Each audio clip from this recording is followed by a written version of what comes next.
আসসালামু আলাইকুম। ওয়ালাইকুম আসসালাম। কেমন আছেন? ভালো আছি বাবা। রোজা রাখছেন? হ্যাঁ, আছি। আপনি যে এই যে ঠেঙ্গুনে ঘুরতেছেন, আপনার সমস্যা কি?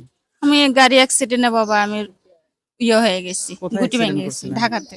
ঢাকাতে? হ্যাঁ, জিরানীতে। এটা কবে থেকে আপনার এই ১ সমস্যা? বছর হচ্ছে। ১ বছর। হ্যাঁ, যাই হোক, আসলে আমরা তো আসছি হঠাৎ করে। আপনার হ্যাঁ। সঙ্গে তো কখনো দেখা হয়নি, কথা হয়নি। না বাবা। তো সেক্ষেত্রে যেহেতু রোজা রাখছেন, ইফতারি বাজার করছেন কি? না বাবা আমি বাজার এখনো করেন নাই? করিনি।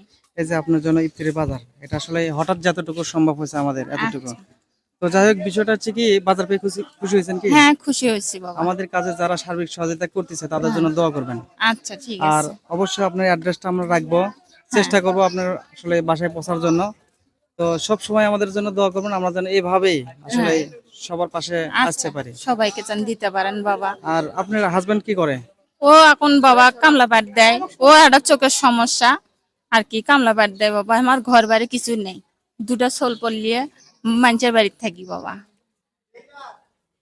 প্রিয় বন্ধুরা, বিষয়টা হচ্ছে কি, যদি দেখতে একটু পাচ্ছেন। দয়া করে আমার কিছু একটু হেল্প করে পান তাহলে আমি যদি আল্লাহর মধ্যে একটু সুস্থ হওয়ার পাই। ঠিক আছে, আপনার বুঝছেন? নাম্বার রাখবো এবং আপনার সঙ্গে কথা বলবো। প্রিয় বন্ধুরা, বিষয়টা হচ্ছে যে, দেখতে পাচ্ছেন উনি খুব অসুস্থ। ওনার আসলে 1 বছর ধরে অসুস্থ। উনি আগে চাকরি করতো। আজ আসলে মানুষ কখন রাস্তায় আসে, কেউ যদি কষ্টে থাকে, যদি সংসার না চলে, সেই ক্ষেত্রে রাস্তায় আসে।